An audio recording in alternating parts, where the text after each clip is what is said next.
Olá, queridos, boa tarde a todos. Você que está assistindo na parte da tarde, boa tarde a todos. Você que está assistindo esse vídeo na parte da manhã, bom dia.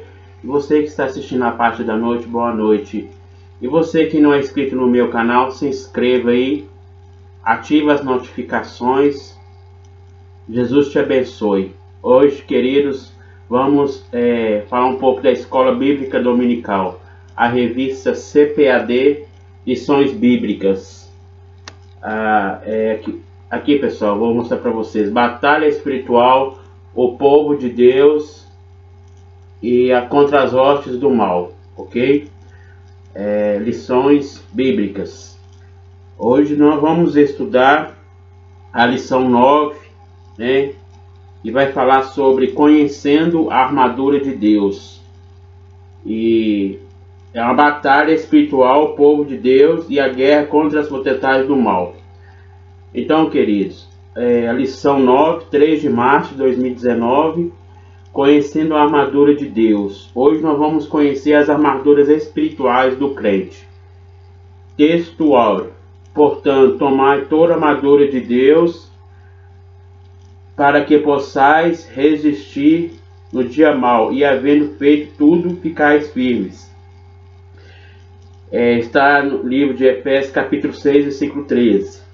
Verdade prática. A metáfora do sistema militar usa-se por Paulo. Mostra que estamos em guerra no mundo espiritual. Estejamos, pois, cingidos com a armadura espiritual.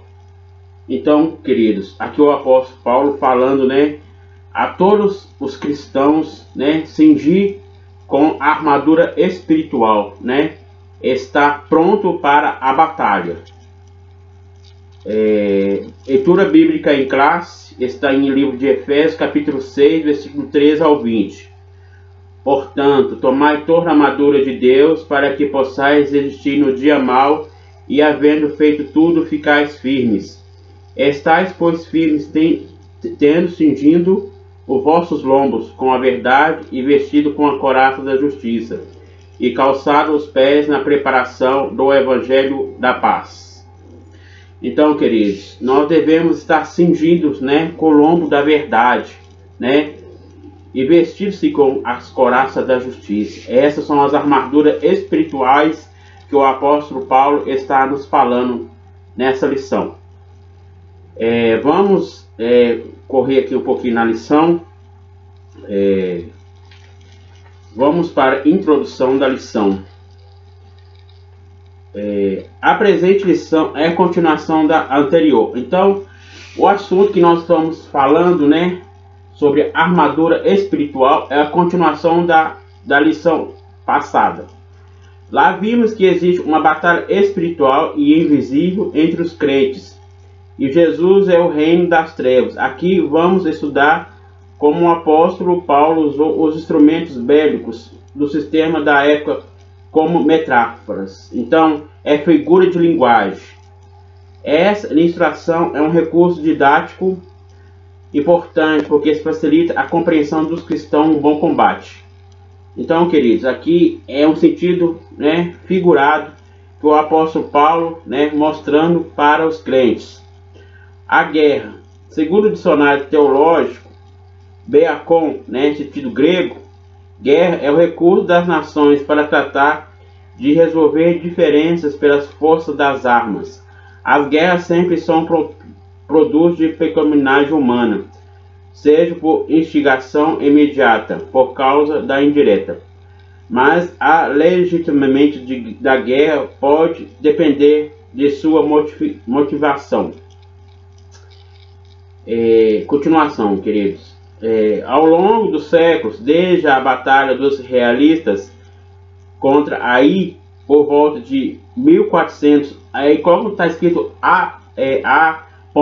é antes de Cristo, né? Então no livro do Antigo Testamento, né? Vamos ler lá. Abra sua Bíblia aí, né? Vamos ler a palavra de Deus em Juízes capítulo 8, versículo 21 ao 26. Você que tem uma Bíblia em casa, né? Abra sua Bíblia em Juízes capítulo 8,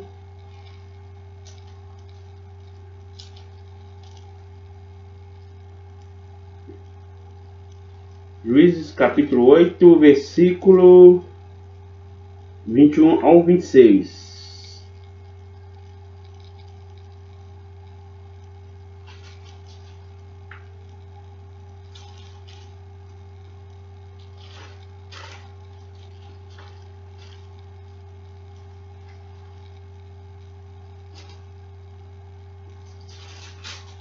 Diz o seguinte a palavra de Deus. Então disseram Zeba e Saluma: levanta-te tu, acomodos, porque qual homem tal sua valentia? Levantou-se, pois, Gideão e matou a Zeba e a Salmuna, e tomou as soeletas que estavam no pescoço dos seus camelos. Então os homens de Israel disseram a Gideão: domine sobre nós, tanto tu como teu filho, e o filho de teu filho, porque nos livraste das mãos dos medianitas. Porém Gideão lhe disse: sobre vós eu não dominarei, nem tampouco meu filho. Sobre vós dominará o Senhor, sobre vos dominará. E disse-lhe mais Gideão: uma petição vos farei, desde cada um de vós. Deixa eu ver o versículo. Até o versículo 26, queridos. Então, estamos parando no versículo 24. Depende do seu despojo, porque tinham dependente de ouro, portanto eram ismaelitas. E disseram eles, de boa mente: os daremos, estaremos uma capa. E cada um deles deitou ali pendente do seu despojo. E foi o peso dos pendentes de ouro que pediu 1.600 ciclos de ouro, afora loucas e as cadeias e as vestes púrpuras que traziam os reis de medianitas, e foram as coleiras e os caminhos que traziam pelo pescoço. Então, queridos, era guerra, né, do povo, né? Aqui está falando que era Gideão apaziga os friamitas e mata os reis dos medianitas. Era uma guerra, né, entre Gideão, né, e aquela tropa, né, de exército. Então, queridos, no Antigo Testamento havia guerras, né, antes de Cristo, até Massala em 73 depois de Cristo. A Bíblia registra cerca de 20 batalhas principais. Pessoas de todas as civilizações antigas, egípcias, assírias, babilônias, gregas e romanas, estavam acostumadas com a presença de soldados no meio do povo. Então, queridos, o apóstolo Paulo também foi preso, né? A Bíblia fala várias prisões que ele teve, né? Ele ficou 24 horas preso, né? Um soldado ao lado dele, né? E nisso ele fez figuramente, né? Sobre a figura de linguagem, né? Para os crentes, como que combater, né?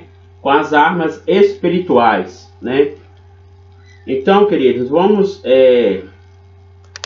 fazer um resumo da lição, né? Para não tomar muito tempo. Vamos para o segundo tópico, a metáfora bíblica. Guerra, batalha, luta, combate e peleja são termos do dia a dia para indicarmos muitas vezes um debate ou discussão, e também para nos referirmos a dificuldades da vida, né? Então, queridos, essa peleja em nossas vidas é todos os dias, né, que passamos, né? Passamos guerras, passamos tribulações, né? Mas Jesus disse, né, no mundo tereis aflições, mas tem bom ânimo, né? Então, que nós possamos revestir da armadura de Deus. Agora eu vou falar sobre a armadura do soldado romano, né? Naquela época era o soldado romano, né? No tempo do apóstolo Paulo. A sociedade contemporânea do apóstolo Paulo conhecia com abundância de detalhes toda a armadura do soldado romano. Efésios é uma das 4 epístolas. Epístolas são cartas que Paulo escreveu. Da primeira prisão de Paulo. Então foi a primeira prisão que Paulo teve, né? Ele como romano, né? Ele escreveu as cartas, ó. As cartas escreveu Filipenses, Colossenses e Filemão, né? São as cartas que apóstolo Paulo escreveu, né? Mostrando para a igreja, né? Como que é o combate, nosso combate espiritual. Assim, o apóstolo escreveu aos Efésios de sua prisão domiciliar em Roma, vigiada pela guarda pretoriana. Então era vigiado por 24 horas, como eu falei no princípio. Ele era vigiado 24 horas por um soldado, né? E tem várias referências bíblicas que falam que ele foi preso, né? Nós não vamos ler para não tomarmos tempo. Paulo convivia com esses soldados diariamente e conhecia uns detalhes, a armadura daqueles que o vigiavam. Então, isso ele fez, né? Armadura, né? Não armadura você lutar contra carne e sangue, mas é uma armadura espiritual, né? Então, queridos, é a continuação da lição mesmo, da lição anterior.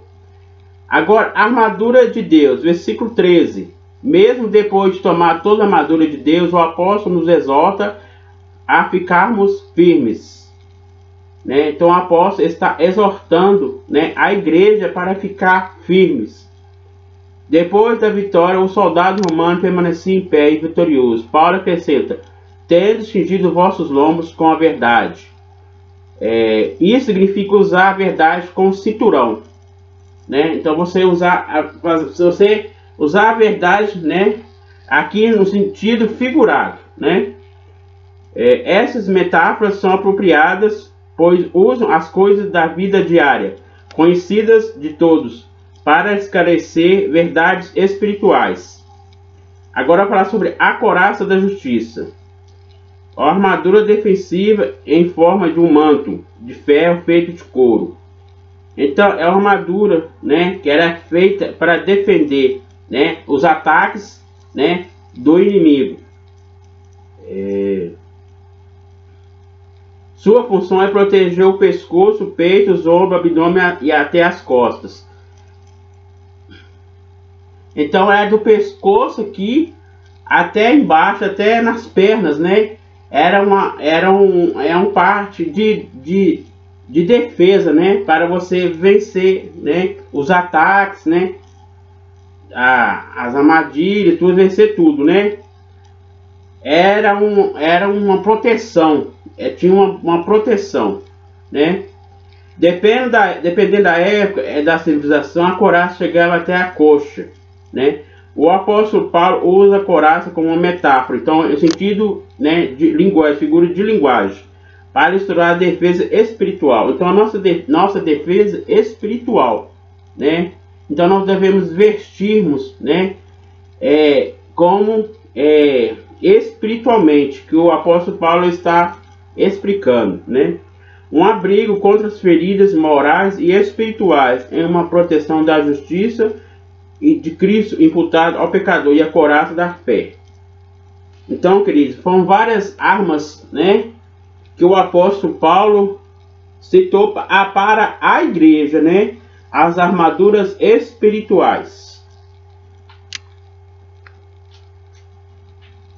Então, queridos, vamos continuar. Aqui vai falar sobre outras armas usadas como ilustração. Agora o apóstolo Paulo falando, né? O apóstolo Paulo não foi exaustivo ao elencar os instrumentos bélicos de sua geração. Aqui vamos apresentar os demais elementos apresentados na sua lista. Os calçados, né? Os calçados simbolizam, né, a preparação do evangelho da paz, né? Eles eram vestidos calçados. Se você andasse descalço, machucaria seu pé. Naquele tempo era diferente, né? Na época antiga.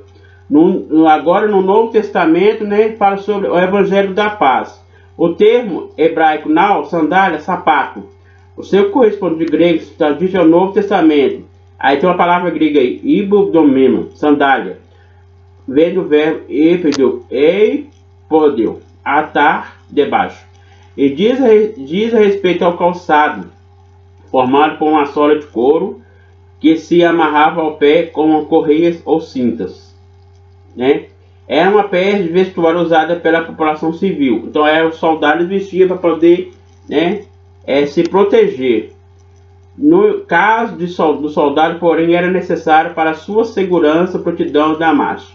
Então, queridos, ali eles tinham que calçar, né, as sandálias para poder se proteger, né, contra as né, as guerras, né, que existiam. Isso na linguagem figurada, igual eu falei, na linguagem figurada, né, que o apóstolo Paulo está citando. Remete à agilidade e prontidão na obra da evangelização e na pregação do evangelho da paz. Então, queridos, nós devemos calçar, né, as sandálias. Aqui está falando no sentido figurado, né? É você andar, né? Esse sentido que está falando, andar, né, com seus pés, né? E você pregar a palavra de Deus, anunciar o evangelho para as pessoas que não conhecem. O estudo da fé, o escudo da fé. O escudo era o principal instrumento bélico de defesa na guerra. Trata-se de uma peça fabricada a partir de vários materiais e formas diversificadas. Os israelitas tinham dois tipos. Primeiro é o cinema, proteção em hebraico. Está falando a palavra hebraico. Uma peça que cobria o corpo inteiro da forma oval ou retangular, usada pela infantaria pesada. O segundo, manjeiro, usado pelos carqueiros. O escudo é o símbolo de proteção das escrituras, usado de maneira figurada desde o Antigo Testamento para mostrar que como protetor os seus. E comparar a salvação e a verdade de Deus. O apóstolo usa a figura do escudo como proteção para apagar todos os dados e males do maligno. Então, o escudo é para você se proteger, né, contra os dados inflamados do maligno, tais como calúnia, consciência, né? Então tudo isso o apóstolo mostrando o sentido na língua figurado, né? Que você tem o escudo da fé para você se defender, né? Contra esses maus, né? Consciência, né? Dos olhos, né? Como o versículo fala, se teu olho pecar, né, arranca uns deles, porque os seus dois e todos os seus membros ir para o inferno, né?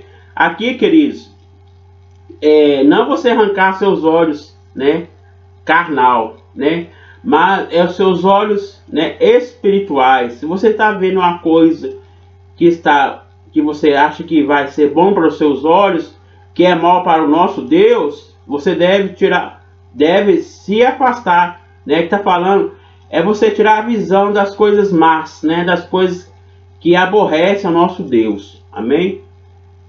Agora vamos continuar. O capacete da salvação e a espada do Espírito, né? O capacete é a cabeça, né? Que você protege a cabeça. Então, aí está sentindo figurado, para você se proteger da mente, para você não pecar contra Deus, né? E a espada do Espírito. A espada do Espírito, né, é a palavra de Deus, né? Então, ela é uma espada de dois gumes que penetra. Ela é uma espada de dois gumes que penetra até a divisão da alma, né? Então, queridos, essa arma, ela tem 66, né? Vale 66 vezes, né? Para atacar, para você vencer o inimigo, né? A palavra de Deus, né? O capacete era uma cobertura para a cabeça, né? Igual eu falei, feita de metal interna. Então, naquele tempo, pessoal, o pessoal tinha que usar um capacete para você se defender, né? Da parte da cabeça, né? No Antigo Testamento, a salvação é o capacete que usa na batalha. Parece que o Paulo segue nessa linha em outro lugar, tendo por parece a esperança da salvação. A espada literal é uma arma de ataque, mas no sentido figurado é um símbolo de guerra, julgamento divino, autoridade ou poder, né? A expressão paulina, espada do Espírito, se refere à Bíblia, como eu falei, né? A espada, ela é a palavra de Deus, né? Então, a espada, né, você se defende ela através da palavra de Deus, né? Não é armas, né, materiais, mas são mais armas espirituais. Vamos fazer um resumo aqui, queridos. A outra lista, oração e súplica, né? São duas coisas aí, oração e súplica. Se você não ter oração e súplica, né? Você tiver com as armaduras, não tiver isso, né? você está incompleto, né? Então, vem permeado com esses elementos da armadura de Deus, permanece juntas a essas armas espirituais. Então, queridos, são todas as armas, né? Armas espirituais, não são armas carnais, né? A Bíblia fala que nossa luta não é contra o sangue e a carne, mas sim contra os principados e potestades do ar, contra os dominadores desse século, né? Então, é continuação da lição anterior que falou sobre que nossa luta não é contra o sangue e a carne, né? Então, queridos, é isso aí. A continuação, né, da lição. As virtudes gêmeas, vigilância e perseverança, aparecem na instrução para orarmos uns pelos outros, né? Então, queridos, a oração não devemos fazer, que Jesus nos ensinou, né? Orar uns pelos outros, está em Tiago capítulo 5, versículo 16, né? Que fala, devemos orar uns pelos outros, né? A oração deve ser todo o tempo com súplica no Espírito e vigilância. Então, queridos, não adianta você orar, né, e não vigiar, né? Você deve orar, olhar e vigiar, né? E perseverança. Então, você deve perseverar, né? Você deve ficar firmes, né? O apóstolo Paulo advertiu a igreja, estais firmes, né? Aparece na introdução para orarmos uns pelos outros. Quando o homem da estrutura espiritual do apóstolo Paulo pede a oração da igreja em seu favor pelo seu ministério, né? Ministério o apóstolo Paulo tinha um ministério, né? Jesus também teve seu ministério, né? Ele começou seu ministério aos 30 anos, né? Iniciou seu ministério após, né, ser batizado pelo João Batista, e depois aos 33 anos, né, terminou seu ministério, né? Isso mostra que não existe super-homem na igreja, né? Então, queridos, todos nós somos iguais perante o nosso Deus, né? Então, queridos, não devemos ser mais do que o outro, né? Nós somos todos dependentes do nosso Deus. Todos nós somos dependentes do nosso Senhor Jesus e contamos com a oração uns dos outros, né? Então, queridos, nós vamos orar, né? Orar todos os momentos, né, das nossas vidas. Os crentes precisam dessas armaduras de Deus ainda hoje. Isso porque bem sabemos que os inimigos da igreja não são agentes humanos, né? Então, queridos, nossa luta, né, contra o sangue e a carne, né? Nossa luta não é você lutar contra a pessoa, né? Mas aqui está falando sobre a armadura espiritual. Você deve se lutar mais espiritualmente contra o seu adversário, não contra a pessoa que você, não contra um ser humano, né? Mas sim contra o nosso adversário, né? Aquele que queria ser mais do que Deus, né? E foi jogado aqui na terra, né? E está tentando até hoje as pessoas, né? Tentando, a Bíblia fala aqui, né? Vigiai e orai para que não caís em tentação, né? Estão por trás deles os demônios, liderados pela sua maioral. O diabo, os recursos espirituais apresentados aqui são importantes e poderosos para expedir todas as forças do mal. Então, queridos, é uma luta travada, né? Então, a nossa luta é contra as potestades, né? Contra os dominadores desses séculos, contra as hostes do mal, nas regiões celestiais, né? Então, queridos, que Jesus te abençoe nessa tarde, né? Compartilhe esse vídeo para todos os seus amigos e deixa aí, pessoal, no comentário aí, ok? E espero que vocês gostem do vídeo. Que Deus abençoe a todos. Obrigado.